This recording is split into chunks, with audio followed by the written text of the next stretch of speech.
What's going on, guys? Back with another episode on the Winning Browns podcast. I believe this is episode 30, so yet another milestone for the Winning Browns podcast. Don't take my word for it, though. I could be very much wrong, but I think I am right. Um, however, we got an exciting episode for y'all today. Obviously, as we mentioned, we would do an episode on the draft review, and unlike last year, not keep you hanging after the draft, and Yeah. update y'all on what happened after the NFL draft in what was a very interesting and very eventful season, or let's just say I'm going to use the same word, NFL draft. I can't think of words right now. My brain is fried. I've been studying economics for 12 hours, and I'm currently also Yeah. distracted watching the Warriors game. But hey, we'll make it. Oh, are they up or are they down? They're down by 4 points as we speak, and 5 points State now. is cooking us. I mean, hey, I couldn't see anything better in my life. So, Oh, shut up. You're a Clippers fan, aren't you? I mean, Don't you look, worry on game seven. look, Kawhi Leonard is being beastly right now. So I don't know. I'll say this. I want the Clippers to win against the Nuggets because I think the Clippers have the best chance of beating the OKC Thunder, and I need them hmm to beat OKC so we can beat y'all in the conference finals. And this is what I'm about to say. Steph Curry is about to lose his thumb by around game two of the next series when they beat the Rockets. By that time, we'll make the conference finals and we'll have to face Draymond Green and half injured Jimmy Butler as our biggest threat. And I think we'll have a pretty short way to the NBA finals. So that's what I'm seeing. But if I'm being realistic, I'm gonna call this. And now I will say this, being a Patriots fan, I'm always there for the Celtics to win it. I'm not putting them as my first team, but I'm always there for the Celtics to win it. Always there. Always there. But I'm gonna put this down. Y'all can post anywhere you want.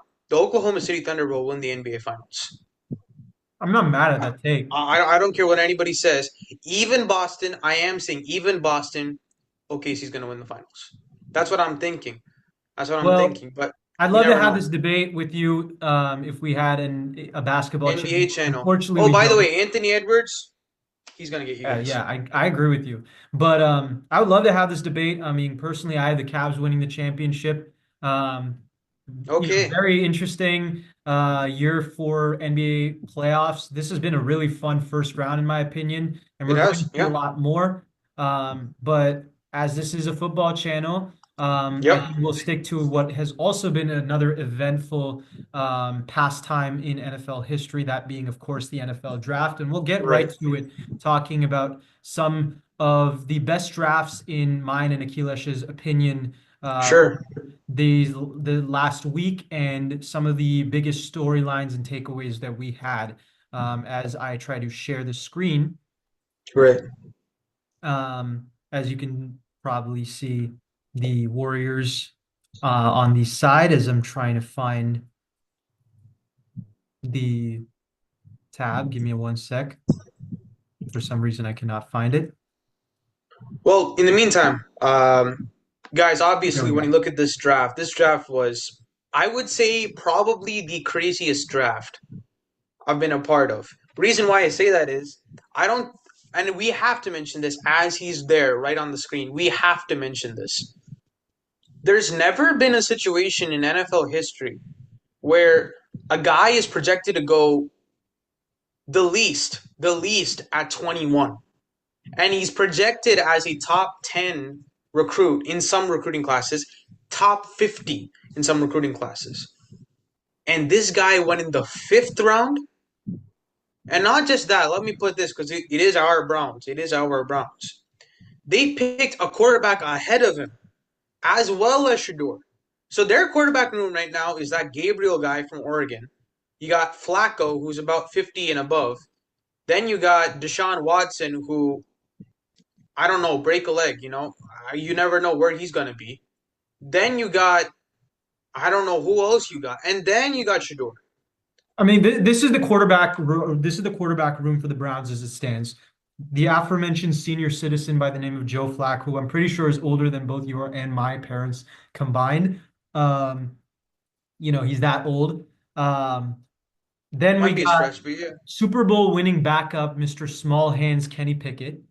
Um, Oh yeah, that's true. we got Justin Tucker's favorite massage buddy, Deshaun Watson. Okay, We no, let's got not do that. the Hawaiian legend Dylan Gabriel. He And ain't no legend. So let's stop it. He oh ain't no, no no, no, no. legend. He's a legend. College football, especially, he is a legend, No, without no, a he's doubt. not. No, Bro, he's not. he has the all-time passing touchdowns record. How would you not call him a college football legend? I, I don't know. I'm not looking at like as all right. If I say Dan Marino, we're like that's a legend. If I say Dylan Gabriel, you're like who? Yeah, but that's because Dan Marino was a Exactly. legend at the NFL level. College football, you can make the same argument with Kellen Moore or Case Keenum. They are college football legends for those Okay, you know reasons. what? Okay, I'll give it to you. Okay, Mr. But yeah, Stats. I mean, Okay, no, I'll give it to you. regardless, I mean, the fact of the matter is, even with Dylan Gabriel being as much of a statistical machine as he was in college football, nobody expected him, and I mean nobody expected him go before Shedeur Sanders. Nobody expected Shedeur Sanders to go in round five, behind Jalen Milroe, behind Tyler Shock, behind Jackson Dart. Yeah. And I think the thing that both Akilesh and I kind of agree on this, we were talking about this as the draft moved on, is a lot of the reasons why Shador fell out of the draft early on that we were seeing were reasons of why he should not have been in the first round, right? A couple character concerns that we had addressed in our podcast episodes. Obviously, Mm-hmm. he's not the most talented quarterback. We're not talking about a Trevor Lawrence, Andrew Luck type prospect coming out here. Right? Sure. But there was no reason just from an outsider's look that Yeah. should have gone past the second round. In fact, And I'm ready to bet right now. Every insider would have had him as a top five quarterback, oh, certainly, easily, easily. certainly. So that I Top mean, five is in stretch. If he was not in your top three, it was a shock. okay, that's even better. See, you know, Yash, the thing that I'm saying as well as to you guys, the thing that immediately came for me was we'll talk about this idea specifically more in detail as the podcast progresses, but it's the idea of how much of a play sports media has on the actual sport. It's quite, I mean, it's insane nowadays. The amount of effect that the media has now on the sport that we do. I mean, it's so drastic to a point where we're not able to separate sometimes the sport and the media. You know, as Yash mentioned, first round, I would say going into second round as well. From my thought process, I won't speak for Yash on this. For me, it was like, okay, it's a situation type thing, right? Teams are just not seeing him being applicable into their system for some reason, and that makes sense. You know, for example, the Giants, who I will talk about specifically later. You know, for them, Shador wasn't that type of Brian Dable quarterback. Jackson Dart was that type of Brian Dable quarterback, right? In the way he moves, the way he navigates. Shador Sanders is more of like a I would say he's kind of got like the natural instinct of a Michael Vick, just like running out of the pocket, always Mhm. being unstable, but at the same time has a rocket on, right? That's I'll what build Shador off of that. is. He's more of a backyard style. He's not he doesn't run Right. any He's pro not going to be style that type offense. of quarterback where you want him to stay in that Right. pocket. He's not. Exactly. He's Yes. not going to be the technique proficient, mastermind of the technique of quarterback. No, he's not going Right. to be that. But rather, he's going to be the type of he's going to be a gunslinger, if you will. If I put it as that, he's just the type of guy who has the ball. He's going to do what it takes to get the ball out. That's all. Mhm. You look at Jackson Dart; it's really different. It's a lot more calm, methodical, like very, Bill Walsh, if you will, type of guy who's just going to stick to his steps, make the progressions right, stay within the pocket, and then if absolutely necessary, move outside. And that's kind of Brian Dable's quarterback. But what I didn't expect is this. When we came into this draft, Josh, I think we could agree. Three teams that were going to desperately need a quarterback, other than Titans. Titans, screw them, Right. right? But they showed Were their the hand. new, Everyone knew they were taking Cam Ward right exactly, off the bat. right? The New Orleans Saints, the Pittsburgh Steelers, the New York Giants, and the Cleveland Browns. Like Pittsburgh Steelers, that we'll talk about them later maybe, but these four teams, if not the Steelers, okay, these three teams at least needed a quarterback. They needed it at one at this point. So my question is, okay, within the first 2 rounds, you just see a guy that's better, and then you take him. But what made you wait like 100 picks to get this guy? Or what made you give away 100 picks to not get this guy? The question that for the Giants, it made sense. They picked Jackson Dirk, they moved on. Okay, the Saints, who's your quarterback right now? Last time I remember, Derek Carr's injured. He's only got a couple of years left in his contract. You look at the Browns, you just got a bunch of no names, bunch of backups who haven't done anything for anybody in 80 years. Then you got, the Steelers, who Rudolph the Red-Nosed Reindeer would be better than Mason Rudolph at this point, right? And No he's way. not even and that it's not even his season right now, and he would still be better. It didn't make any sense. Omar Khan, as an Indian, I'm saying this, bro. What happened? I am losing it when the Steelers didn't pick this guy because I was like, you lost Justin Fields, you lost Russell Wilson, both those guys that we last year were praising Omar Khan for bringing him in and having two sensational quarterbacks. You lose both of them to pretty much nothing, if I will, right? Then you got, you know, Mason Rudolph and who else as your quarterback? I Marcus Retreat cannot sit Rogers. here. I don't know. First of all, if Aaron Rodgers comes there, boy, am I gonna have a problem with that one. That's just a Oh, Brett I Favre agree with you. remake. I'm just leaving that out there because No, that's see, the my rumor. point is this, Yash. I'm just like, there's no way such a sensational coach like Mike Tomlin is gonna sit at his office and say, "We don't need another quarterback. We're gonna believe in the white nose, red nose reindeer." I Like, agree, there's no 100%. way Mason Rudolph was going to be that quarterback in your mind.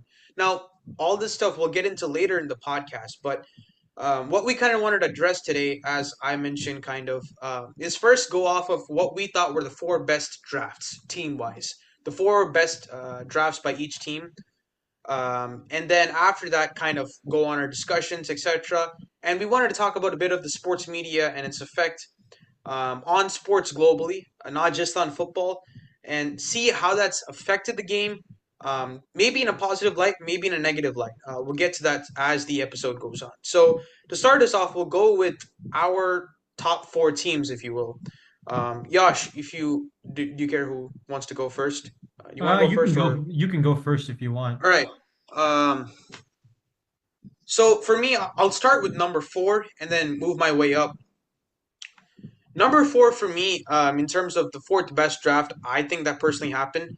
Now, I would love to put the Chargers here, and I'm telling you, the Chargers had a great draft. I mean, you talk about Amari and Hampton, who, after seeing his highlights and maybe a bit more film study, really is a Jim Harbaugh type running back. Really hard nosed, rugged type of inside play type of running back, and I really liked him coming out. I thought he was more of a pass catching running back, but I guess I was wrong on that end. So I am gonna go here with. I'm not gonna go with the Chargers here.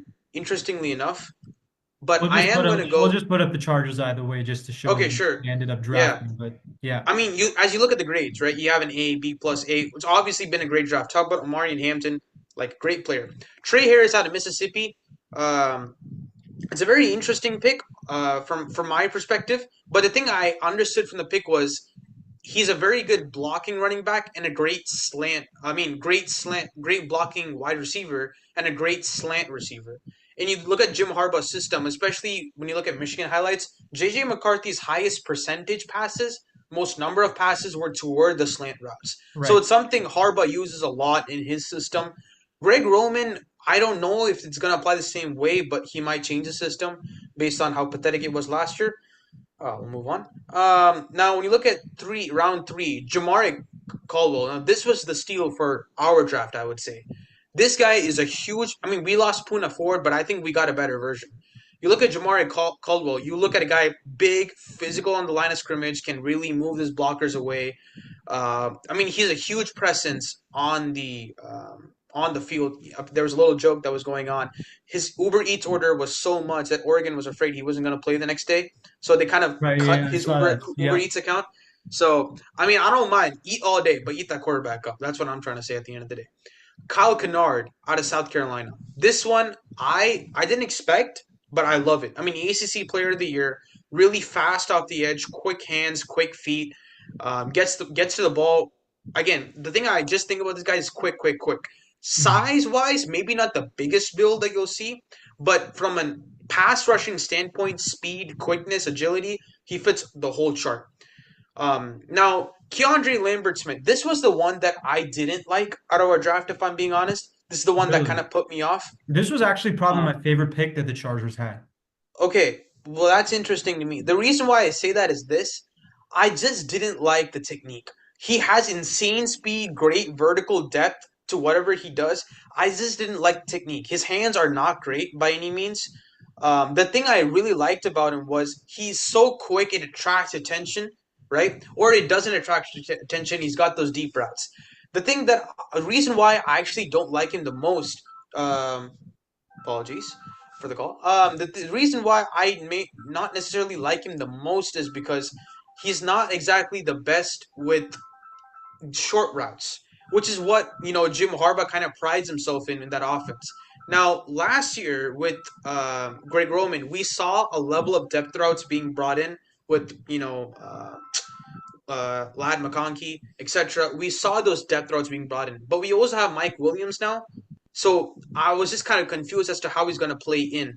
But I'll say it as this: I like him the least because it's the most variety pick. Josh, if you don't mind, could you go on? I got an important call to get up. Yeah, sure. Yeah, for me, the only thing about Lambert Smith that I would say is that I like Lambert Smith. While Akhilesh talked about his hands, yeah, he's not per se the greatest ball tracker of the football, but certainly he has got very reliable hands for a guy who's a deep threat, which you usually don't see for a guy who's picked at, in the fifth and sixth round like Lambert Smith. Yes, I agree with Akilesh that he is not technically sound, but that's part of the thing with Lambert Smith. He's great value at pick 158 because while he's not technically sound per se, he is extremely the athletic gifts that he has, the ability to create separation for a guy at that with that speed and that frame, those long arms, and the overall raw athleticism and frame of his to be able to But see, Josh, outbox out receivers. I think that he's still growing as a receiver. I understand that he's also very old, so that doesn't help. He has a very short shelf life. But if you're talking about a guy who can help you 2, 3 years down the line, which I think Joe Ortiz and Jim Harbaugh are, preparing for 2, 3 years down the line when they have that full-on team. I know Akilesh has talked about that long-term rebuild, so to say, or yeah, retooling around Herbert. Josh, I think Josh. Lambert Smith is perfect for that. See, the reason why I disagree with it is this: look at the room right now. Quentin Johnson, young. You got Mike Williams. He's really the only old wide receiver. You got Lad McConkey. You got now Keandre Lambert Smith. You got Trey Harris. You have a lot of young guys already. My point with Keandre Lambert Smith is maybe Harbaugh's envisioning him in more of a special teams unit, which I would love if he's in the special teams unit because he could dominate. I just don't see him as a threat, and we need threats on our offensive side of the ball. Moving on with actually, you know what? Screw what I had for four. This is four for me. Oronde Gadsden, I think out of Syracuse, very underrated pick, I would say. From a tight end perspective, when we were talking about a lot of other guys, he wasn't talked about as much, but it's a really underrated pick for me. I really love his overall route running. He's got really smooth hands, smooth route running, not quick, definitely not quick, like insanely quick or anything like that. But he has his ability to really change his direction in a very efficient manner. He's not using much energy. Like you'll see a lot of the times, like receivers try to like use as much energy as they can to like switch directions, everything. But you look at the best, Devontae Smith all off the line to create separation. He does nothing except slightly move the shoulders. That's it. Mhm.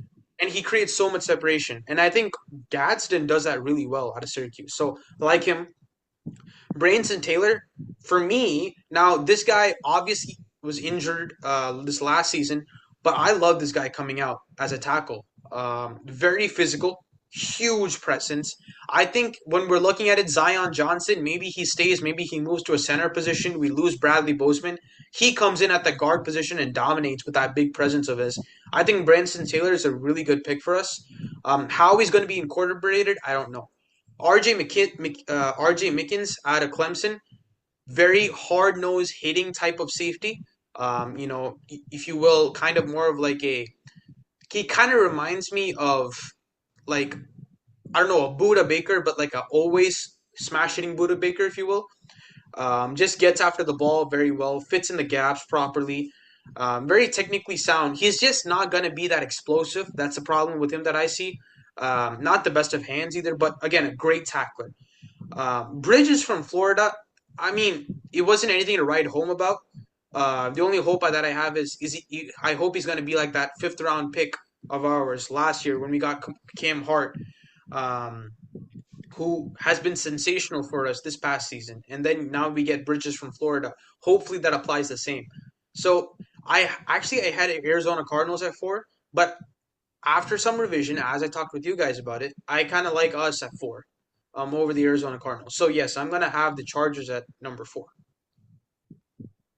So for me at number four, and I'll say this, compared to last year's draft when we had originally tried to set out the blueprint for the video when we tried to record it, Akilesh and I had very similar rankings as far as our top drafts last year. Quite frankly, it was a lot easier. There were a lot of bigger names and a lot more players that we were more confident on in similar ways last year. So I think it was easier to put similar grades. But I could definitely tell with this draft that there are going to be a lot more differences in mine and Akilesh's rankings. And for that reason, at number four, this might shock a few people. But I'm going to go with the Sorry, I was thinking about the Jacksonville Jaguars. I'll give credit where credit's due, though. I really like the Jaguars draft, right? Yeah, There are three picks in this draft Jack that Kisser, Jack Kisser. I'm telling you, actually, no, it's not Jack Kisser. I like him, but again, I still think this he's. linebacker class was relatively weak. He's a steal. I agree with you there. I would But the say so. guys Yeah, I like, Travis Hunter, not you can't nothing say to say about. much. The trade to go up to two, brilliant on James Gladstone, really impressed me. But what really impresses me is their 200 and 221st picks. Ryan Lane, in my opinion, is the most underrated safety in this draft class. And Yeah, Jonah Monheim was my number one center in this entire draft class. I don't know about that, but I'll give you on Lane. Out of Navy, he's no joke. I'll give you that. I'll give you that. Monheim, look out for him though. Monheim is a guy who is athletic. He's quick. He's very sneaky quick, kind of like Jason Kelsey. I'm not going to say he's going to be Jason Kelsey, but Sure, he's sure. got solid feet. He anchors better than most centers with that type of athleticism. He is going to be a very, very good player at the next level in my eyes. But the team that I'm going to go with at number four is going to be the Cleveland Browns. In spite of the fact that they traded down, I still love their draft. And I'll tell you why. Wow, Three, that's a shock. Okay, I'm gonna listen to it. number Oh wait, one, you know what? You know what? No, I already know why you like it. why? They got Harold Fannin in it. That's the That's not only the reason. only reason. That's Oh not come the only on. reason. Number You one, we are talking about Shador Sanders this whole time. Getting a don't. guy who is my number one quarterback, regardless of how I think of him, at in the fifth round. That is spectacular value, one way or another. I get that they also drafted Dylan Gabriel, and that's kind of tricky. But hey, it doesn't hurt to think that you have a backup quarterback and a potential starter quarterback, and you got your starting quarterback lower than your backup. That doesn't hurt at all.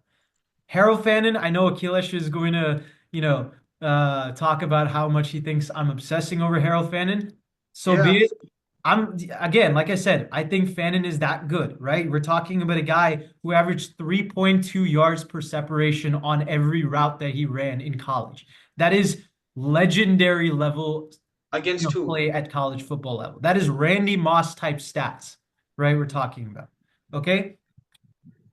He is the second best tight end in this draft. He was my number 10 player, and you got him at pick 67. Fantastic value. Okay. Mason Graham. I, that speaks for itself. Even if you trade down, you needed a run stuffer. You needed a guy next to Myles Garrett to bolster that pass rush. You couldn't get Abdul Carter. Really, Abdul Carter was a bit of a luxury. Mason Graham fits perfectly to one of your biggest needs, especially given the fact that most people don't talk about this. Jeremiah Owusu-Koramoah is still not back from that gruesome back injury he suffered a Yeah. couple years ago. To have a guy who can at least help him get back on track, provide a little bit, give him a little Carson bit is of help good. in the run Carson defense. is good. Mason Graham's perfect for that. Same Carson. reason, Carson Schwessinger. He was my number Yeah. one linebacker in this class. I don't think he's the greatest linebacker per se, but I do think he's a solid fit for the Browns and someone that they've Right. desperately needed for years, right? And dating back to the Baker Mayfield days. Um, and then I'm True. not the biggest fan of Quinshawn Judkins, but if there's one team that I was looking at that I looked at and said that that's a great fit, it was Browns. the Cleveland Browns. I think Kevin Stefanski would scheme him great as far as his ability to split the hole and find gaps in great offensive lines. And the Browns always have great offensive line, great run blocking. And you're talking about a guy who's still physical enough to make yards after contact at the second level and be speedier than safeties, which I think really fits in that NFC North style football. You're playing against bigger safeties, guys like Kyle Hamilton, etc. I think Quinshawn Judkins is exactly what the Browns need as a potential successor to Nick Chubb. And Hmm. then Dylan Sampson, I think, is a perfect complementary piece. A guy who's pure speed and pure just electric explosiveness off the top of the snap. I think he fits perfectly as a, thunder lightning duo with Quinshawn Judkins. And for that reason, I really like this Browns draft. I think just overall they found great fits and great pieces, and there wasn't per se a miss for them. And that was the biggest thing for me. Most other drafts, there was one or two picks that I was like, no, I just don't like it at all. Browns, they didn't have per se the sexiest draft overall, but they didn't miss at any single pick. And that's why I think they're at number 4 for me. This is what I'm going to say here. The Cleveland Browns for me were a top 10. I'm just not going to put them at 4. But the thing I kept telling myself was this. You could have had Shador Sanders and Travis Hunter on the same team, and you didn't have to trade for anything. Fair. You could have had the most electric duo of college football in definitely the last 5 years, 5 to 7 years. You could have had them on the same team. But can I make this argument? Oh, okay, go ahead. We all know that we all think that as much as we like Shador Sanders in comparison to this draft, I don't think anybody would have Shador Sanders higher than any of the quarterbacks that we looked at last year, right? And I don't think that he's particularly high in comparison to some of the quarterbacks in next year's draft class, at least at this moment, as it stands, Okay, right? okay, From the Browns' perspective, if you get Travis Hunter and Shador Sanders at any point, and Shador right, Sanders ends up failing because of any of the concerns that scouts have had that have come out about it, right? And you have Travis okay, Hunter. yeah. Now you don't have that extra first round pick that you got. For me, I think this Browns team realizes that they fell apart badly and they're trying to rebuild by getting extra picks and looking No, no. down But the line. Yash, my point is this. Maybe correct me if I'm wrong. So they traded down from 2 to get 5 and what else? They got the second round pick, which turned, I think, into Judkins. And Okay, then they got Jacksonville's first round pick next year. okay. But my point is this. They didn't have to do any of that. They would have had Travis Hunter, they would have had Dylan Gabriel, and they would have had Shador Sanders. Quinshawn Judkins, sure, they might have lost him, Mhm. but still, that wouldn't have been the biggest loss for them. So You you don't still think got that the Browns might be in contention for a QB then next year? no, because they're not now. Okay. Look at them now. They had Dylan Gabriel, they had Shador Sanders, they got both of them. You could have Yeah, but that also had. doesn't necessarily guarantee anything. I mean, we saw the Panthers draft, I think, two quarterbacks in 2010, and So then the what? next year they were up for the first You're gonna overall draft a pick. quarterback every year? I'm just saying, I think the Browns might be in position to be in the first overall pick next year, and I think they know that too, and they're preparing for that. Yeah, I mean, I'm not gonna say the Browns will be the worst team next season. I don't know if I'll go to that extent, but look, I'm gonna say this: Cleveland Browns had a very good draft, but it's not a top 4 draft for me. But I'm not mad at the. I'm confused at why it's that high. I get your reasoning behind it, but still, I'm just not putting them there. This next one, I think the world will kill me for this one. And I'm honestly scared saying this, but number 3, I'm gonna put the New York Giants. I'm I'm not not gonna mad at it. lie. I have the New York Giants too at I'm number not 3. gonna lie. Now, yes, Joe Shane and personally, when he got hired, I was very high on him. I'm gonna be honest. he had a heck of a draft. I Number agree. one, Abdul Carter, absolute boss man. I mean, he wanted Lawrence Taylor's number. If I'm being honest, he looks to me the next LT. You don't want LT, take Reggie White. Why not? Just, I mean, honestly, give him any number he wants at this point. He's a beast. Jackson Dart, your type of quarterback. You traded up to get to him. I'm not mad. I actually like the pick. Obviously, his snap count might be a problem for some. If you Mhm. guys have seen that clip, Darius Alexander out of Toledo, people don't talk about him much, and Toledo is a very underrated program, might I add. I mean, you talk about they've been able to get defensive studs out of that program over the past couple of seasons. So Quinyon Darius Mitchell. Alexander, nobody, to talk ill of him. Cam Scatterbo, I mean, he took the world on notice in that playoff run, if you know what I mean. Arizona State was flying. Nick Saban was shocked beyond belief about this guy. You talk about losing a running back, you got just as much of a powerhouse now at your running back position. Marcus Maboe out of Purdue, ah, I mean, not too high on him, not too low on him. I think he Uh, has starter potential though. This is where I'll I'm you not saying he you doesn't have nailed the potential. first four picks, but I'll say this: as What's far as Mabo, the worst he has is starting potential. His ceiling and floor are very similar. At worst, he's a exactly. depth piece. At best, he is a solid starter for the Giants. Exactly. I mean, offensive line is one of those things they had to address coming in. And then out of Nebraska, Thomas Fidno, um, he was a guy that I wasn't necessarily like blown away by, but he's decent. He's decent, if you know what I mean. He's a guy who could really come in as a backup, come in maybe in a special teams unit, just really develop himself overall. I think he can be great. Corey Black out of Oklahoma State, I actually really liked, if I'm being honest with you. Very quick, good hands. Maybe not the strongest by any means, but just overall, just a very good, like solid cornerback that could develop over time into something. Maybe on the special teams unit. I think that's where they apply him. Even on the special teams unit, maybe something where he comes in as a slot corner on and off in situations, but he could just make really effective plays.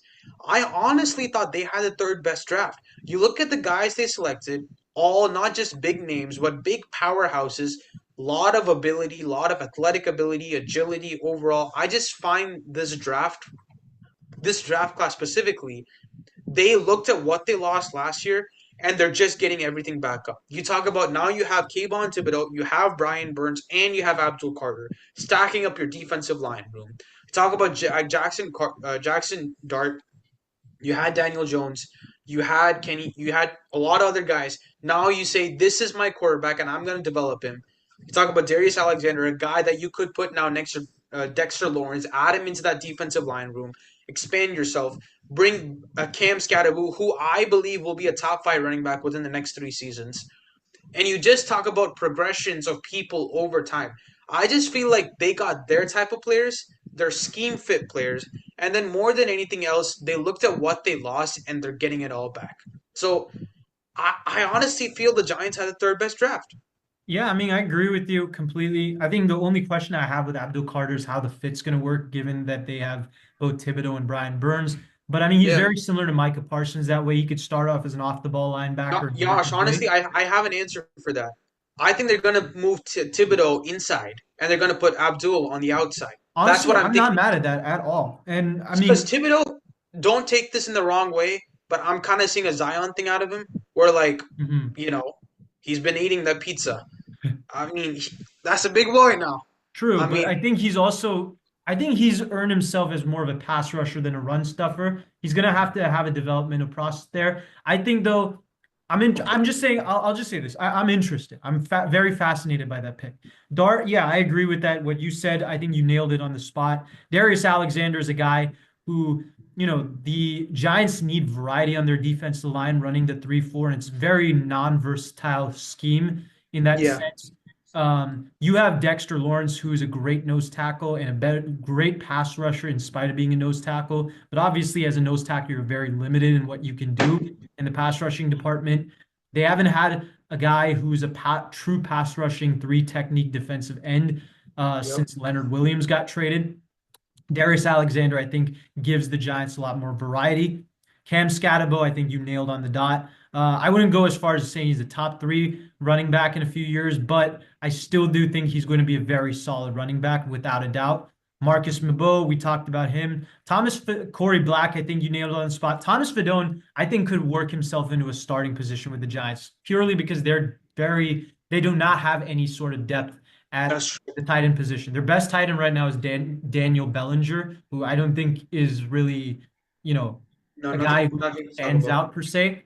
Thomas Fidone, really what it came down to me is I liked him. I thought he was the perfect tight end, except for the fact that he just doesn't process information well. If he can work on that, he could be a very solid tight end in the next level. And for that reason, I think this draft has even more potential than what it looks like on face value. Right. Akilesh, if you don't mind, I'm going to go to my number two pick. Um, Sure. my number two team, as far as a draft, is actually a team where some of the guys Ooh. I was a little more skeptical on than Akilesh was. In the case of Gray Zabel, I know you were a huge fan of Gray Zabel. I wasn't as big of a fan of Gray Zabel, but I think there's one team that could have used him. It's the Seahawks. And I think the rest of their draft, they nailed. They I had a completely agree. lot of picks, and I mean a lot of picks, and Completely they agree. nailed all of them, right? Yash, I completely agree. This, you go ahead, but this was two. I Well, completely agree. let's start with this. Like I said, Gray Zabel, perfect fit with the Seahawks. He can play both as a center and a guard, and I think he's best moving around kind of in those positions. And the Seahawks have versatility because they have guys like Christian Haynes. They have guys like Olusegun Oluwatimi. Now you have a guy like Gray Zabel who could literally play any position from guard to tackle. You can move Abraham Lucas in if you want and play from that side. You can move, what was his name? Phil Hafer. I forget what his name was. Phil Bunford, regardless, move him into guard, and you got a place for Gray Zabel. Literally, that is Gray Zabel's role to just play whatever position the Seahawks want, and he is exactly what the Seahawks offensive line has been looking for a long time. Everybody knows about how much I like Nick Amon-Wari. I'm not going to say much. He's a steal at pick 35 without a doubt. Elijah Arroyo at pick 50, perfect value in my eyes. Elijah Arroyo is a tight end who would have been much higher as far as draft projection had it not been for severe injuries that hurt his time at Miami. He is great. Really, what it comes down is the injury concerns. But if there's one team that can kind of manage his workload as far as what they have, as far as the depth at that tight end position, it's Seattle, especially with how they run the ball. And I think they can develop him into an overall extremely wide range tight end. Jalen Milroe, um, very much a boomer bust quarterback. So to get him as a backup or perhaps a third string and use him as a project and maybe move him into a starting role as Sam Darnold is on that 3-year deal, see what you have. Sam Darnold maybe move on a couple years and let Milroe develop into that starting quarterback. I think it's a great risk to take at 92. Riley Mills, not the biggest fan of him, but I think at pick Mm, 142, that's great value for a guy who's that good as a run stuffer. Torrey Horton, I was surprised he fell this low. I think he should have gone in the third round. And I think that he is a very solid slot receiver. yeah. And at worst, he's a great depth piece. Robbie Oates, a guy who is lower on my list as far as a tight end. As a fullback, though, as far as his blocking ability goes, he is great. And I think he can work really well as a fullback. You got Hmm. Bryce Cabeldu, not the biggest fan of him. I think he's a great depth piece, but I think that's what you get at pick 192. Damian Martinez has potential to become maybe a platoon type running back, but a guy who breaks tackles. He'll do what you ask for, especially for a run heavy offense like what Seattle is going to employ.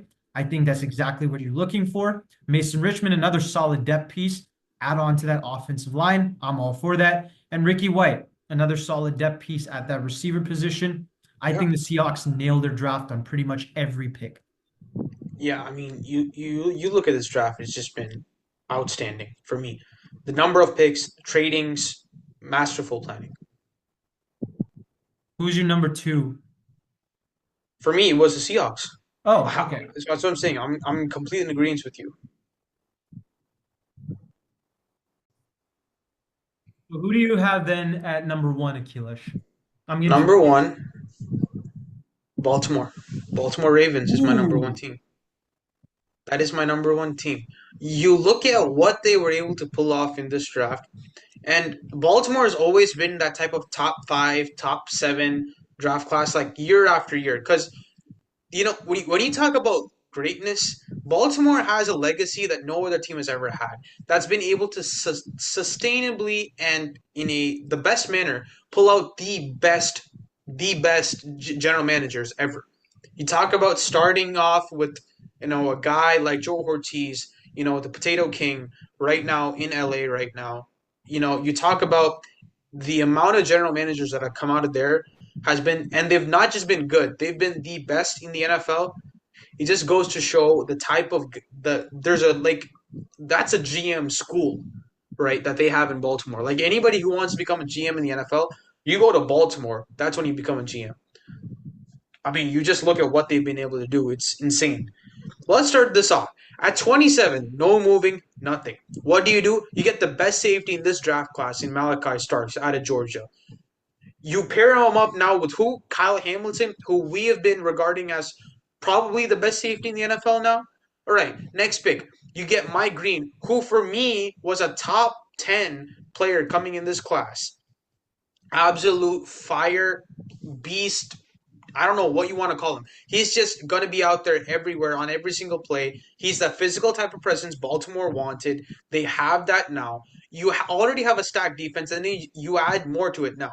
Before you Next, go on, before you go on, Akhilesh, I want to mention this about Mike Green, and this was something that neither Akhilesh or I touched on, particularly partially because I don't think either of us were really aware of what happened. But Mike Green fell in the draft partially because of some serious rape allegations that came out against him. And from what I heard, I don't want to make any accusations or I don't want to speculate on anything. But the Ravens ended up picking him because they felt confident of the homework that they had done on those cases. That's why they ended up picking from number two. Obviously, we're looking at it from an only football standpoint. As far as right. football, Mike Green, yes, I agree with you. Absolute steal at pick 59. The football player, I would agree with you. Absolute For beast. me Right. personally, he was a top 25 player. But yes, still an absolute steal at pick 59. But I just wanted to put that out there either way. Yeah. You know, I'm gonna express my view on these type of things at this point, and if you want, Yash, we'll kind of talk about sports media now itself, because I mean it's come up too often now for me to not to say anything. These type of things, the drug test, the allegations of various sorts. I mean, sometimes it's been true and sometimes it hasn't. That's just the truth. Okay. I'm aware. Yeah, Um, I completely agree with you. All I'm saying right. though with this though is just the fact that I want to put that out there as No, just no, a no, no. comment. Yeah, I'm not saying anything about that, Yash. In fact, you know what? As people who are portraying ourselves in terms of our views, etc., on the game, it is important to mention these type of things because it's naturally a part of it. absolutely. My only point in bringing this up though is this: it's how much of a role these things have. We have to understand when Warren Sapp got drafted in 1990, maybe two, three. I don't know when he was drafted. Mhm. He was supposed to be a top two pick. That was Warren Sapp coming out of Miami.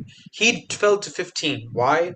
Drug allegations. The drug test was not apparently done well or something like that. Right. We had Turns see, out, saw a similar thing with Laramie Tunsil 10 years ago. exactly. Turns out there was nothing to worry about, right? Right. But at the same time, there have been cases where things have been mentioned.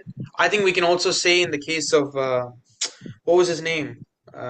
He's on the Eagles now, Georgia Bulldog, Jalen Carter. Jalen Carter, right? In the car accident or something like that. But at the same time, gruesome things have also happened. Henry Ruggs, for example. See, I think there's always a fine line. The thing that I try to understand from my point of view is I'm not here to judge the person. I'm not here to do that, right? When I talk about a player being great or not great, it's purely just based on what they're doing on the field. Right. I don't want to get into that side of the game because although it's a part of it, it's not something I need to be a part of or get myself into, right? Because it's honestly these things from my side, Yash. I did it at one point where I'm like, oh, I really want to know what's going on here, why this happened and all of this stuff. I think it just really confuses me because if we're being honest, news has become a yellow journalism platform where things that Absolutely. are opinionated are what is being said as truth, when really that's not what should happen, right? You look at news today, it's a lot more of, and I mean, we really don't need to, faff around about it, right? It's really media channels are portraying their beliefs, not really the truth. And if they are portraying the truth, they portray the truth as an opinion. It's never a flat out thing, you know. I'm not going to try to get too controversial here. I don't want to get canceled, if you know what I mean. But politics plays quite a huge role in this idea of yellow journalism. But in the field of sports, right? Let's not get too serious about the Mike Green situation and other situations, but we do have to address it. Right. Shannon Sharp was faced with a huge multi-million dollar lawsuit recently, and as a result, he's not being portrayed on ESPN, and he's decided to leave ESPN for a certain amount of time.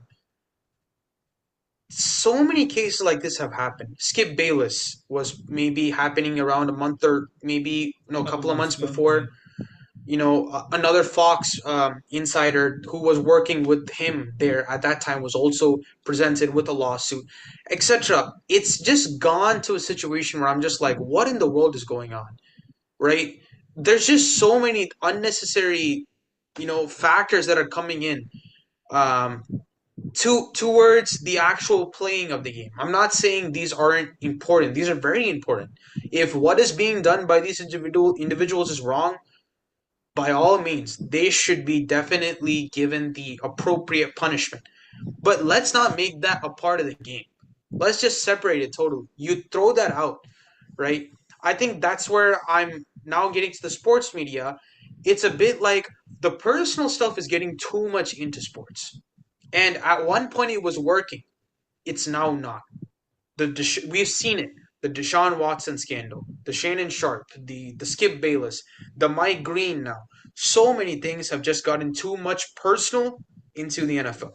The NBA, much, much worse. And I'll talk about that now. The NBA is Right. so much more worse. And The that's not reason even why from the case of even like controversial stuff. And I'll let Akila kind of talk about this. But the real reason why we were really intrigued by this whole media topic started really with just the artificial drama that was created because of exactly one situation between one of the most powerful people in media right now and one of the most influential athletes of our in our lifetimes.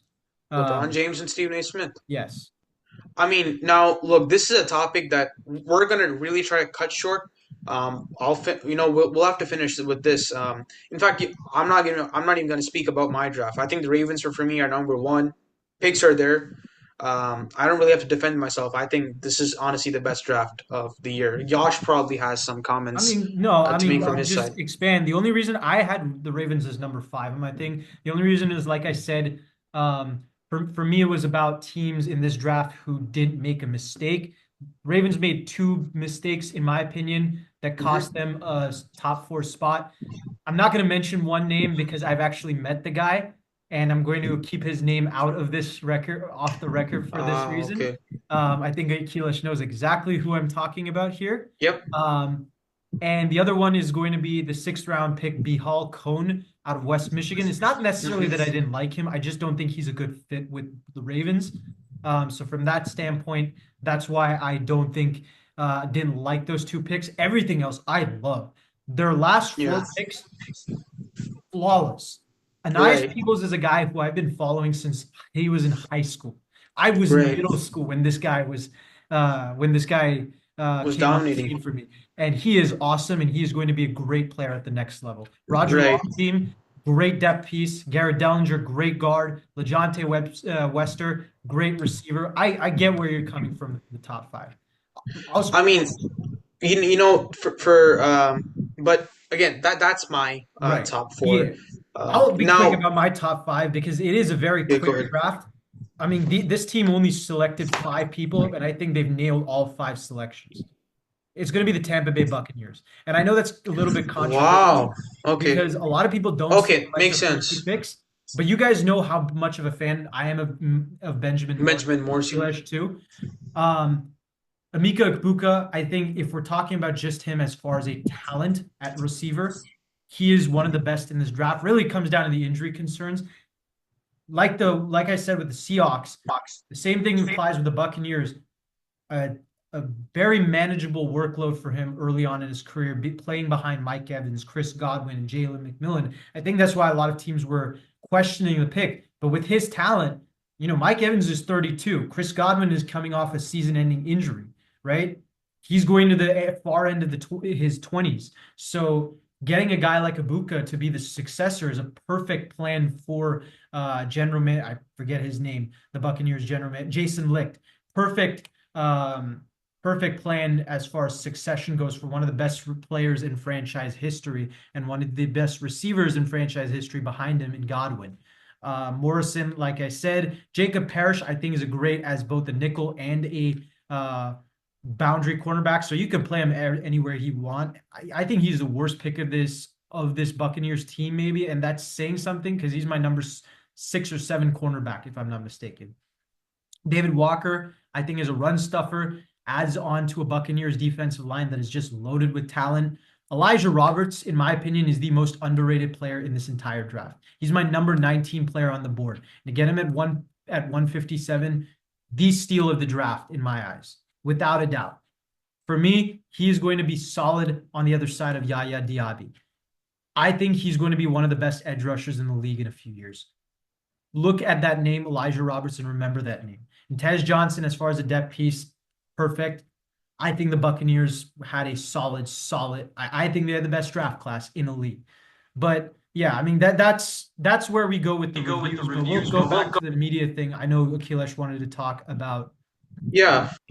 So I'll just quickly say about the Bucks. The Bucks for me were at 6. The reason why is just I didn't feel like their last couple of picks, especially Ibuka for me, I didn't really understand the pick at that situation. I felt like he would have been able to drop more, and they would have had time to get Ibuka.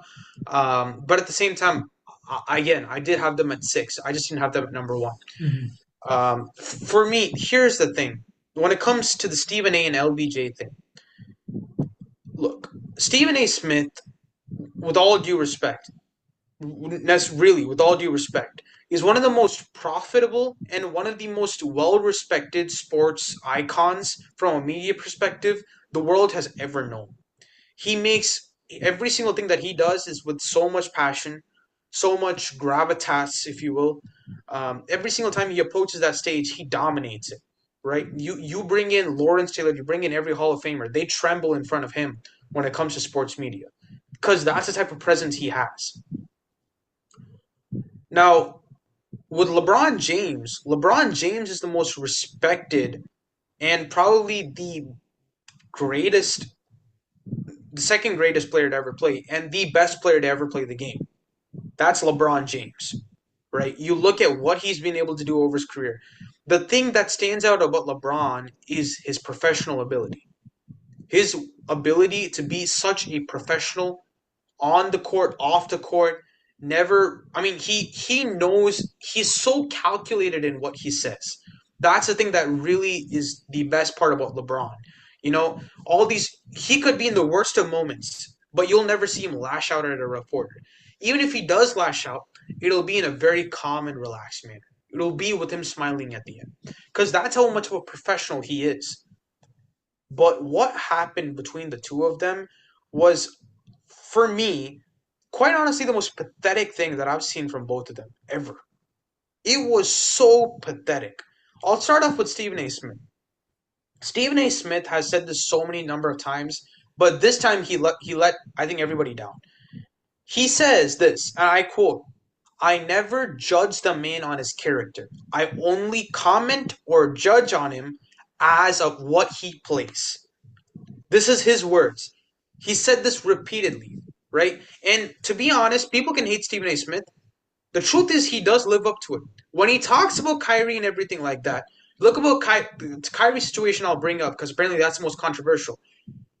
I go When further. he I give Glenn Robinson. I'd give Kwame sure, Brown as those two Kwame instances. Kwame Kwame agreed. Even Robinson, I'll disagree. He only commented on his style of play. When he made those jokes about Kwame, yes, that pushed it over the line. That he definitely is not allowed to do. When it comes to Kyrie, Glenn Robinson, etc., he's not making the character of the man go down. He's simply saying that with your antics, you're disturbing the team. That's the truth. I'm not saying you're a bad person for believing this or not believing this. My point is, when you believe in certain things and you're doing it that way, whether it be right or wrong, you're affecting the team. The team's being playing bad because you're not there. You're not supporting them. Your involvement in the team is what he was criticizing. He's not criticizing the man in himself. Mm-hmm. But here is where I come to an absolute pathetic showcase. Who would want to comment on a son of a legend, right? It just makes no sense to me. The first thing that he says is LeBron James is going to set his son up for failure. Come on, really? He hasn't played a game yet. I mean, look, I think everybody was also feeling the same thing. Don't get me wrong. Hello? I don't think anybody was, other than a Lakers fan, saying Bronny James is going to be definitely a solid guy for us. No, he averaged 2 points in college, right? He averaged two more points than a dead guy. Just, I mean, there's nothing to say greatness about that, okay? But at the same time, you don't want to go on such a platform and be like, your son is you spoiled your son. You couldn't have done anything better for your son. Your son is in the worst spot because of you. You just put him through a horrible thunderstorm. You're not gonna get anywhere. Your son is a failure because of you. Disrespect to it's It's a disrespect to disrespect his to LeBron father, James. basically. Now, it might have been a slip of the tongue for Stephen A. because he doesn't do this really often. If I'm being honest with you guys, he doesn't do this that often, right? The thing that disappoints me even more is that nobody spoke up to him from an ESPN sense at that time. You had the Richard Jeffersons. You had the Kendrick Perkins. Well, Kendrick Perkins, I really don't know now at this point. You got the Richard Jeffersons. You had the, the what's his name, Fry something. You had him. You had numerous people in that ESPN cascade that could have told Stephen A. something. Nobody uttered a word. JJ Redick, he could have said something. JJ is not afraid to speak. He could have said something. And then you come to a point where you go to the game and then LeBron James confronts you. From that play that LeBron made there, it was the most calculated maneuverment I've ever seen by a guy. I'm not joking. That was calculated to the T. And I'll second this. That was the correct move to make. LeBron James made the best move that day. Reason why is you expose Stephen A. Smith the way he should have. You don't make those type of comments on such a public platform and not expect anything. And LeBron James highlighted that because he didn't go separately to a locker room or anything like that. And this whole man-to-man business, stop it. You weren't a man when you commented on this guy's son being a failure because of you. So stop this whole man-to-man On air that too, and not on on a air that person's too. face. And your podcast. I'll add that too. Yeah. And your podcast. And now LeBron is doing the same thing. He's not going to be the man-to-man type thing. He's going to confront you in front of everybody and make a mess of you. Yes, that's what happened. Now, sorry, Yash, I am going on a bit of a tangent, but interrupt me whenever you want, because I'm kind of giving my version of the play-by-play, if you will, here. So that's what happens. And then the next day, Stephen A. Smith says, I wish I didn't have to talk about this, but it came out in the air. LeBron James made a mockery of this, but seriously, dude, you don't think anybody, like, you really thought that video wasn't going to be posted or nobody was going to be watching that and not post it? Like, come on, dude. I mean, the craziest, simplest of things get posted on Twitter. You just look at the TNT show. Chuck's got some of the craziest photos you'll ever see out of that man, right? And that was from the 80s. You don't think they're going to post something now? Might I Come on. add something for Charles Barkley, though? I think Yeah, Charles Barkley made a great point that I want to add on for ESPN. And this has been a long-standing complaint of mine about ESPN. And this is particularly a reason why, especially as a football fan, I started watching ESPN as a football fan, not a basketball fan. hmm, Why I stopped watching them after a while. I'm a Niners fan, right? right, And we watched this Niners team get their hearts crushed out throughout 2020 because of injuries, and then put right. together a very good team that was contending every week in 2021, right? Hmm. They went through the Rams. They played an outstanding performance against the Green Bay Packers in the playoffs. Yeah, But what does ESPN rather talk about? The Dallas Cowboys, who got eliminated a round before. Then the whole agenda was about Jimmy Garoppolo. And I get not everyone's a big fan of Jimmy Garoppolo. I was higher on Jimmy Garoppolo than a lot, and I get people have their difference. Mina Sure. Kimes, I have a decent amount of respect for her as an NFL analyst, right? She Hmm. gives smart, very insightful intakes or takes on sports, and she usually backs up her claims. I'm not Very going to well. criticize her claim. I disagreed with her claim very much, right? Um, Jeff Garcia, former 49ers quarterback, came out and made a mention on who the hell is Mina Kimes thinks she is. She never played the game. Usually it's a very, common saying Common thread. Yeah. for a lot of football players, right?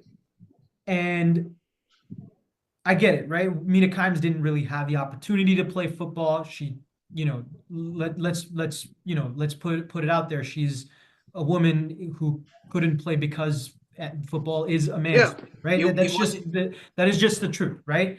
Um, and she made her way, and props to her. I'm not discrediting her in any way. So let's make that note that she got up to earning herself a high and very well deserved spot at ESPN talking about football. yeah. You're very well entitled, however, to disagree with her, maybe be as passionate as Jeff Garcia. And there was nothing wrong with what he said. But Hmm. here's what Stephen A's response was. Here's what ESPN focused on the whole next week. Stephen A. Smith came out on one section and said, I think that Jeff Garcia is sexist because of that statement. Yeah. There we go.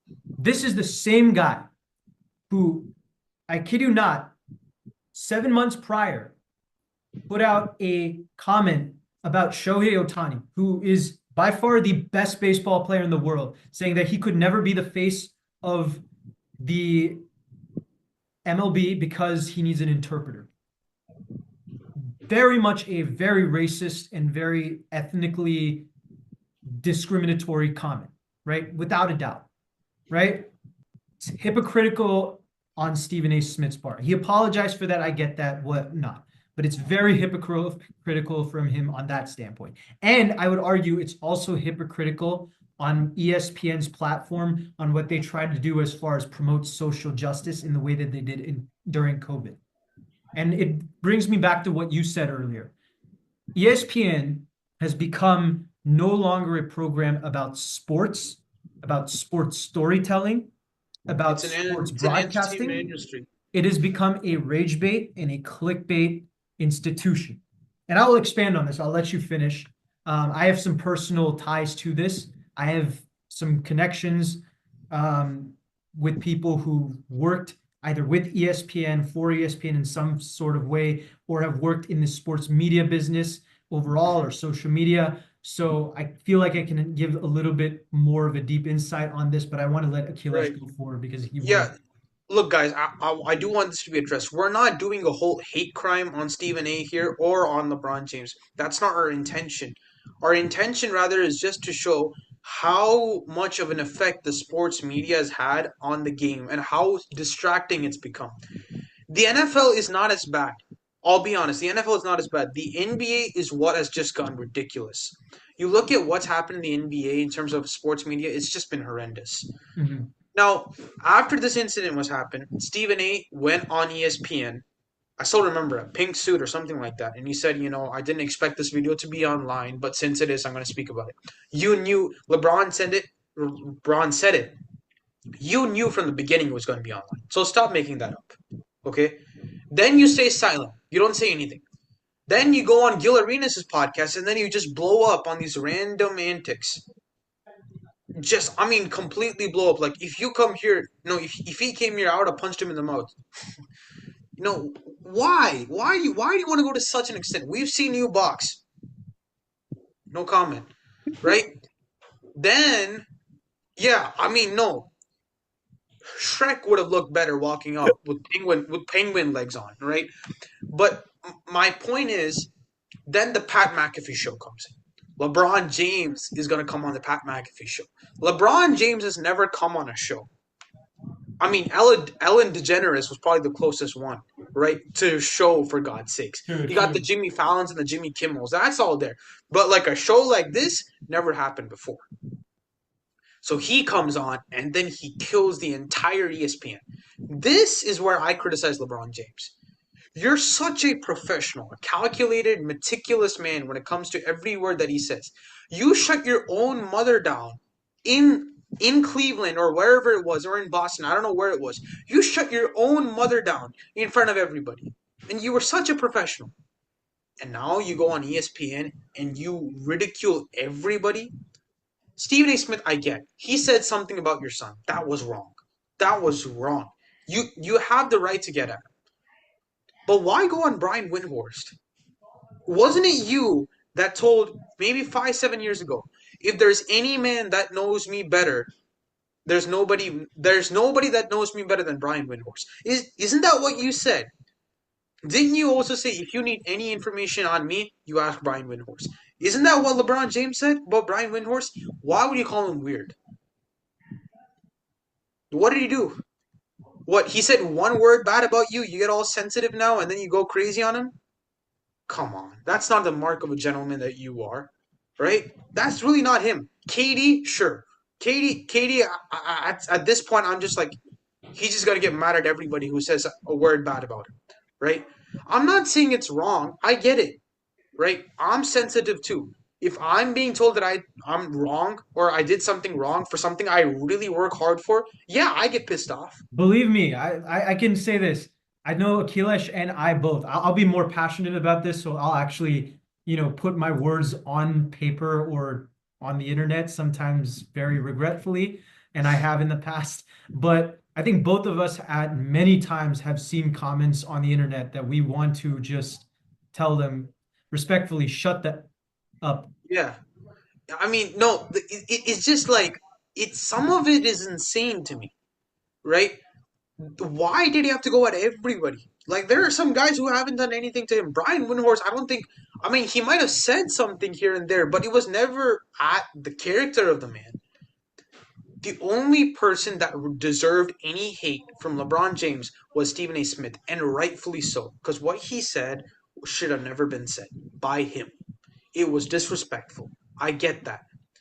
Especially the reason why I was shocked at Stephen A. Smith was you've attacked players before, but the man's son, and you're no, see the thing, Yash, that I really picked up on was you accused him of being a father. That's the worst thing you can do to a man. That's the worst thing you can do to a man. You know, imagine somebody comes to our fathers and go, "You messed your son's life up." I mean, come on, I dude. I tell you, if someone said that to me, I would have I'm punched throwing him. hands with them. Yeah, I mean, it's weird. It's weird for anybody to say that. But the fact that LeBron went on that podcast, he knew what he was doing, and then he wanted to attack the entire ESPN. That's just wrong. Now, this is where I come to my second part. All the other dudes on ESPN. Kendrick Perkins, he's been a LeBron hater ever since he left him. And when LeBron canceled his, Kendrick Perkins can talk about sensitivity. Kendrick Perkins on another Well, level. Kendrick Perkins is another guy who we can add to that list as far as these hot takes that ESPN does, right? We talk about the MVP award as racist conversation that he had Yeah, with I Nikola mean, he Jokic. I had mean, that. come on. Let's be honest. Nikola Jokic deserved that MVP Yeah, regardless of what you think about it. There exactly. is no criteria that shows that the MVP award in any way in the And if we want NBA to talk about, overall. if we really want to talk about race, who like Nikola Jokic? Sure, he's white and all, right? Before him, who was the guy who was white and won MVP? Steve Nash. That was 10 plus years ago. So Right. stop bringing this race card. It has nothing to do. Nikola Jokic is doing something nobody has ever done. That's an MVP And I'd standard. argue from the same sense we were talking about Shohei Ohtani, and he can't be the face of the MLB, which is Right. so bullshit on top of that, right? How many times have you seen a European player really get credit for being the face of the NBA? Nikola Jokic is Never. about to be a four-time MVP award winner He's not the in face. 5 years. Exactly. He's still not the face of the NBA. Neither I is mean, Luka. Neither yeah. is Giannis. So, These are so the thing is, European players who are treated as outsiders in the NBA they because still of are. the media, a very powerful media program that has an agenda. You're right. Exactly. Exactly. You said it perfectly. It's a program, just visual function. It's an agenda. That's the best term I Hmm. think to use for these guys. My point when LeBron said it was you attacked everybody. That wasn't necessary. Hmm. And then, the next part was this. Richard Jefferson, Shannon Fry, I believe is his name, or something else. Maybe Channing Frye, yeah, yeah. Channing Fry, a couple of other guys were like, with Kendrick Perkins, like, you don't have to attack our guy like that. What did he say wrong? He didn't say anything wrong and all this stuff. Why are you in Tamil? That's the mother tongue that I speak. We call this spin part. Essentially, you're hiding behind, and then when the door creaks up, you go in front and then say whatever you want. You should have said that the moment it started. You should have said that the moment it started. Man, Stephen A, you wrong. You should have talked to him. I still remember this. Remember in Boston, LeBron James was laughing with Richard Jefferson, saying, "Man, I had to do that. The man disrespected my son. I had to do that." Right? Why didn't Richard Jefferson call up Stephen A. Smith the moment that finished and said, "Hey, yo, that's my man you attacked that. That's my man's son that you attacked that." Why didn't Channing Frye step up? Why did none of them step up? And I'm not blaming them in this case. I'm blaming ESPN because ESPN probably told them not to step up. That's what happened. ESPN forced them not to step up. ESPN forced them not to step in. That's the problem. ESPN is looped around this idea of media attention, which is essentially bad stuff is going to get us more money. That's going to elevate us. You know what you're doing in the process? Ruining genuine people. Mina Kimes, I respect her the most out of any NFL insider right now. Mina Kimes is an exceptional individual when it comes to the NFL network. How she studies the game, how she looks at the game. I talk about stats a lot from a bad sense. Mina Kimes uses it to perfection. And I mean that, to perfection. She She's the uses guy the who got me into how to use, she taught me how to use analytics as far as football takes when I'm arguing yeah, with Akilesh outside of this because podcast. exactly, because my point was always they made stats the game. She doesn't. She takes stats as what it is, and then she sees the game. If the stats don't match up exactly with how the game is being played, she won't mention the stats. Mhm. She does that. She's extremely smart at what she does too. That's why I have a lot of respect for her. The reason why I'm just not, but ESPN as a whole is bringing down people like her. Is bringing down people like her. That's why I'll finish my take with this, and y'all should take the rest of the time. But um, I'm absolutely irritated, absolutely just fed up with ESPN, and I'm pointing at ESPN. Screw sports media. I'm pointing at ESPN. They're ridiculing people, ridiculing players, and more than anything else, they're creating hysteria behind nothing, and as a result, spoiling so many people, ruining lives. They have a monopoly So hold on sports media, and it has influenced other sports medias like Fox Sports, like CBS, in the way that they run things. Do you have any other things that you want to say before? no, no, I'm all ears. So I'm gonna go on a rant here. Like I said, I have some personal vendettas here that I'm gonna probably lash out. I have some connections that I can talk about here. I have some personal stories that come in here, and I'm gonna probably go a little bit all over the place, give a few analogies to explain what I'm saying here, both on the LeBron, Stephen A. Smith, and just go a little bit more general, big picture than Akhilesh went. On top of probably say some controversial stuff that could get us canceled. For the record, please do not get Akilesh canceled in this. This is all on me. This falls all on me. I'm saying this. This is my own opinion. Do not get Akilesh canceled if you see this. This is my opinion. All right. Uh-oh. And I'm Here we willing go. to fall on my sword. Let's start off with this. We're talking about the Kendrick. We're talking about the LeBron versus Stephen A. situation. I brought up the Kendrick Drake analogy so many times in the past on this channel. I'm going to bring Yeah. it up again. LeBron reminds me a bit of Kendrick Lamar in the sense that they're very meticulous and they're about details. They're very intricate in their private life. They don't talk Mm, much about it unless it's necessary, right? Whereas Stephen A. Smith very much reminds me of Drake in the sense that he controlled and represented a large part what made an industry so great, right? And this is where I'm not saying it's going to fall down that same path, right? But what this tells me is you were asking about why Windhorse got caught in the fire, why some of these other guys got caught in the fire. I think the reason why, if you saw that beef between Kendrick and Drake, it became a reflection of his whole hatred towards the industry, towards the Mm, music industry. And he was going against the music industry. And I think that's what LeBron's doing here.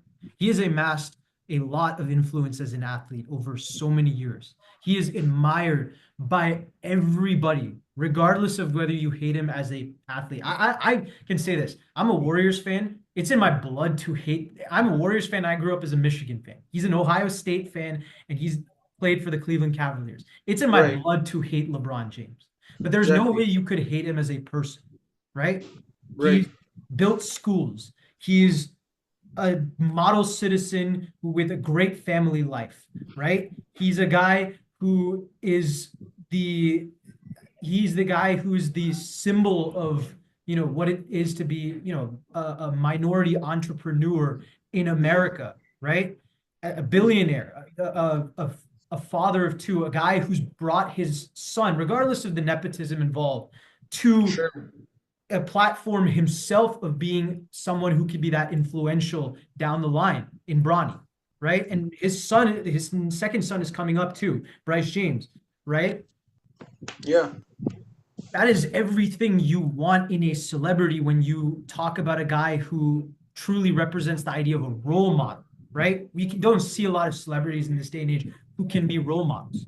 When you have that type of power and you have an industry, excuse me, and you have an industry that can, sorry, when you have an industry that is as powerful and that much attempt to try to tarnish your reputation over a 20-year career and try to on top of that constantly compare you with your predecessor as far as the GOAT conversation, Michael Jordan, to the point where it becomes endless nausea, right? It becomes a battle with the industry, right? And everybody's a victim of that if you are in that line of fire, unfortunately. And Brian Windhorst, because of the fact that probably against his own wishes, has said some stuff in the past that ESPN probably wanted him to say. And like you mentioned with other guys like Shannon Fry and Richard Jefferson, who probably got told not to say anything. That's probably why. Like I said, like you said, I do agree with you. I blame ESPN for that. Right. So that's where I'll start talk with that. And I think you nailed everything else on the spot as far as the LeBron versus Stephen A situation. Um, but Stephen A. Smith, I'll go in particular. I do not like this man. I don't. No. I'll take this back. I do not have respect for this man whatsoever as far as his craft at all. Okay. Okay. I did for maybe about a year during COVID. ESPN Okay. was pretty much my biggest thing that I watched. My father got extended cable at that point in time, so we got more channels. So we were watching it for a limited time deal. And it taught me a lot about sports. And at the time, right, COVID, I'm trying to learn more about the draft film. I don't have access to as many draft tapes, so I'm starting to network through people elsewhere. I'm not going to go in detail about that, but throughout ninth and 10th grade, I meet people, including Akilesh, who, we had not been in contact for about 5 years up to that point, right? Yeah. But I had met other people but a guy who, where was I going with this? Um, but yeah, I mean, we're talking about at this point, right? This network that I created, right, helped me understand, sports media more and sports in general. And I had people who were working for ESPN, right? And this came at a time where I was learning more about the actual people who ran ESPN as well as the people who were pundits at ESPN. And this was around the time Stephen A. Smith got his first extension, and Max Kellerman got kicked off. And I think some people might remember this very well. There was a very viral moment in 2020 where Terrell Owens came out and said that Stephen A. Smith, Max Kellerman is blacker than you. I'm not going to get into that part of it, but there is this idea in general, right? That Max Kellerman, anytime he spoke about anything, whether it was social issues that ESPN put him on, or whether that was actual sports, he had Stephen A. school. And that I think is the point that kind of Terrell Owens was going at, right? Whether it was more, you know, based on that side of it. But but when it came to that, Stephen A. Smith was the one who got Max Kellerman off of that show in 2022.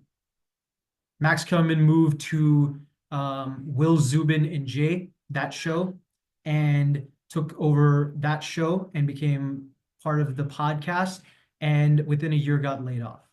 One of the more insightful shows, and he got laid off of it. And I had a couple people who were working for ESPN at the time that I knew who also got laid off in that. And basically, what it came down to was they were having a shift in goal in company goals. That was kind of the talk that they had gone for. And there's a video by a former ESPN employee that I'd sent Akilesh recently. The name of the person Great was, video. yeah, Great video. let me see if I can find it real quick. Um, I'll tell you guys later. I'll put it in the description regardless. But the video talks about what ESPN has become, where it becomes this agenda setting role involving clickbait and rage bait and loud takes. And you got Mad Dog now, and you keep Kendrick Perkins for that reason. I know there's a whole compilation on Malika Andrews June, and June Lee, that was the individual. thank you. Yes. Um, I know there's a whole compilation on Malika Andrews, and I've know people who've met Malika Andrews. She is an absolute sweet human being, one of the nicest people you'll ever meet. I do not think that she is in control of what she's being told to say at ESPN. When you're told to talk about Joe Mazzulla in such a demeaning way when he gets hired, or take a situation, granted, it was a very controversial and very understanding situation to talk about with the inappropriate female relationship that Ime Udoka had with a female staff member when he was with the Boston Celtics, but take it and make that into this, you know, if you don't agree, you're an anti-feminist type thing, right? I don't think that's on her. I think that is a purely ESPN agenda setting thing to get more clicks, to get more anger out of people and get more engagement, right? And that's what really pisses me off. And I think that's what really I'm starting to see a lot more. And with a guy like Stephen A. Smith, and this will be my final point, and this is probably the most controversial point. I don't care. Sue me, whatever. All right. I'm going to get political here. All right. We talk about people in CNN. We talk about people in Fox News. We talk about people in MSNBC. We talk about people like Don Lemon, Son Piker. These are social media people too. Charlie Kirk. We talk about the Sean Hannitys, the Jesse Waters, and the Tucker Carlsons of the world. Some of these guys aren't necessarily politicians who stand on one side or the other. They're pure opportunists and they're pure scumbags within their industry. They run on engagement through clickbait and getting you angry and telling lies. Like Akhilesh said earlier, treating facts with half context as lies, using them as opinions, treating opinions as facts, making opinions into the basis of everything, and running purely off of hot takes. And Stephen A. Smith, I would argue, is responsible for this. He's the guy who started it in the sports industry. In the same way guys like Rush Limbaugh were doing it in the 90s in politics, Stephen A. Smith was the catalyst in sports. He is the guy who runs off of hot takes. So now when I see him on CNN or Fox News or wherever, it ticks me off. And it's not because I have any political affiliation and get anger by Stephen A. Smith talking to a Sean Hannity. No, I don't care about that, right? I don't care. But it's two peas in the same pod, in my opinion. Two opportunists who thrive off of angering people, whether they're passionate about what Sean Hannity is talking about, what Stephen A. Smith's talking about, whether it's the Michael Jordan versus LeBron James conversation, whether it's Democrat versus Republican, or anything like that. And you're taking that and out of context running with it to get anger, engagement, and you're profiting off of that. And that's what I have such a huge problem, not just in sports media, but across media platforms in general. And I get it. Akilesh and I, we're no names, right? We're relatively no names on the internet.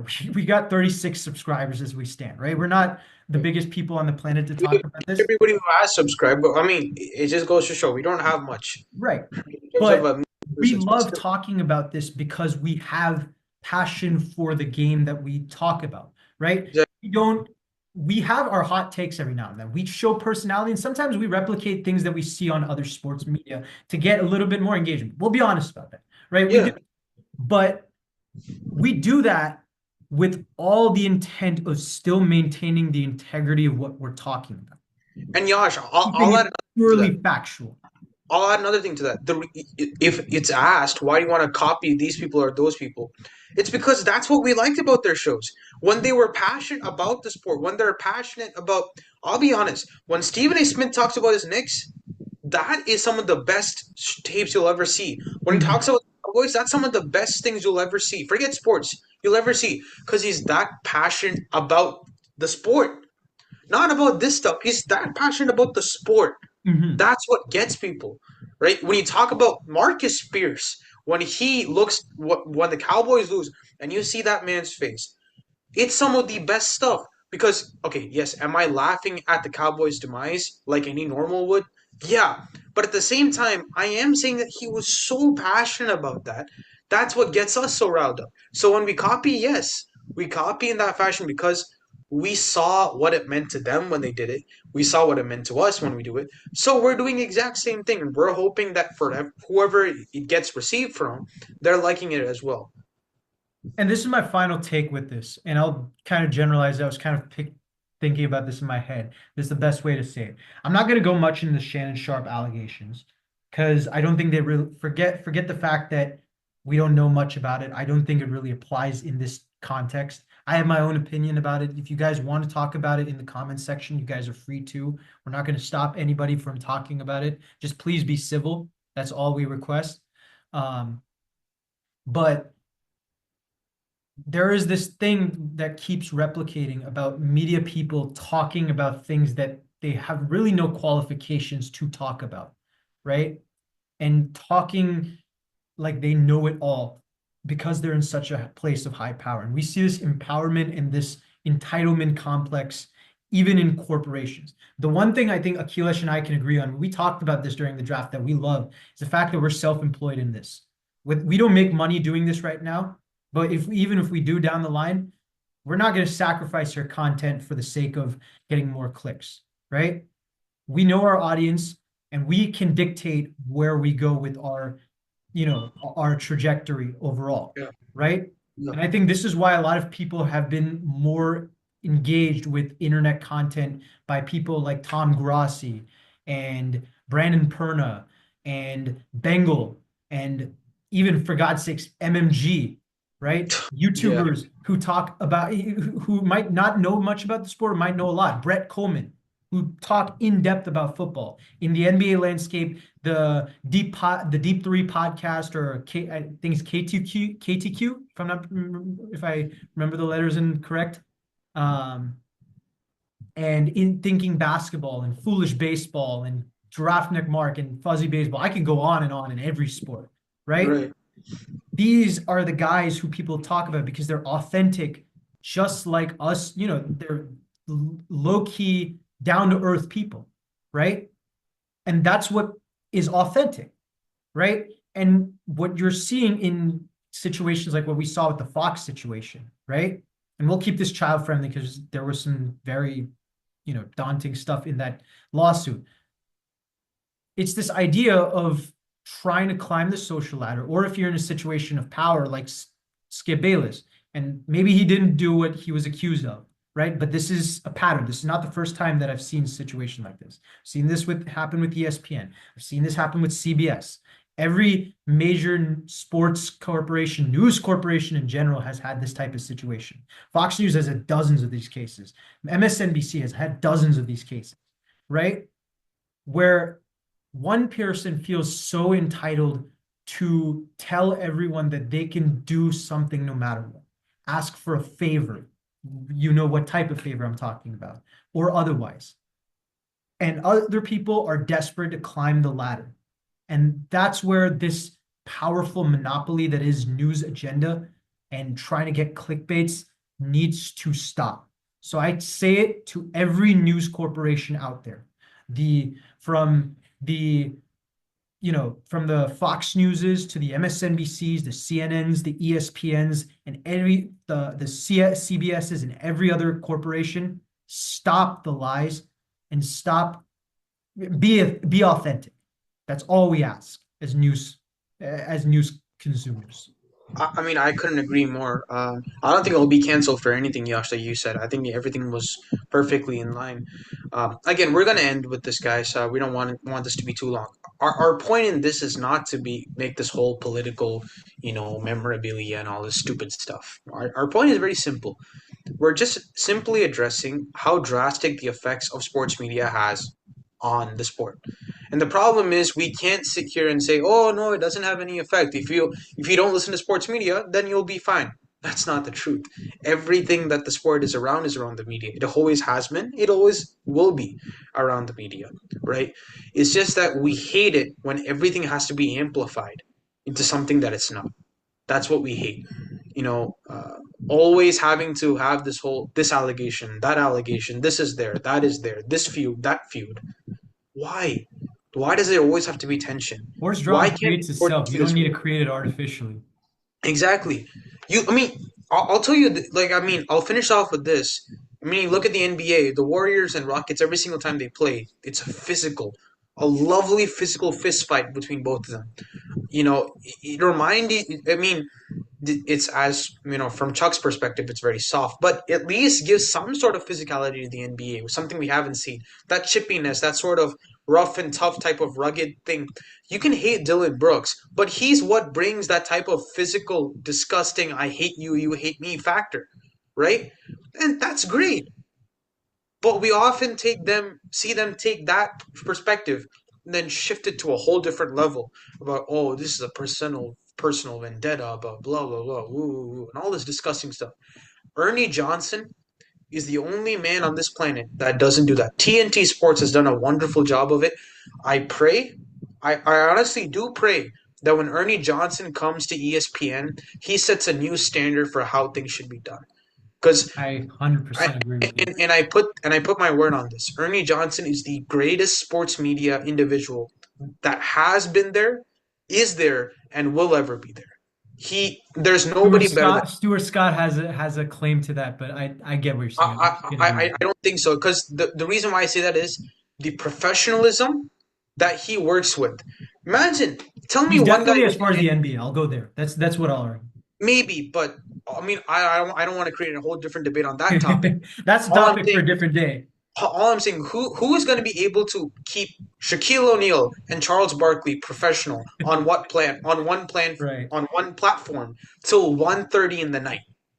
There's only one guy, and that's Ernie Johnson. So to you, sir, my deepest respects. I wish I could meet you one day, have a conversation with you. You're a lovely guy. I've loved you every single any from the first time I saw you. I just fell in love with the way you did stuff. Honestly, I have a lot more respect for you than I do for any of those three guys sitting next to you. My guy So here is gonna be Rich Eisen that I'll put a shout out. I mean, God, I absolutely adore Rich Eisen. Personally, I have a little bit of amazing. bias here. He's a He's Michigan guy, amazing. He's right? amazing. But I got to be honest. Rich Eisen is a different category. He's more of a Yeah, podcast. absolutely. I agree. Media. This guy is just a media spokesman, and that is Ernie Johnson. So Right. again, we'll leave it at this. Sports media can be a wonderful platform. It just needs to be slightly controlled, and if it is, it can be one of the greatest things mankind can ever have. So with that, we're gonna sign off with this episode. Again, I hope you guys enjoyed this episode. It was slightly longer, but hopefully you guys enjoy the episode. Look forward to future videos.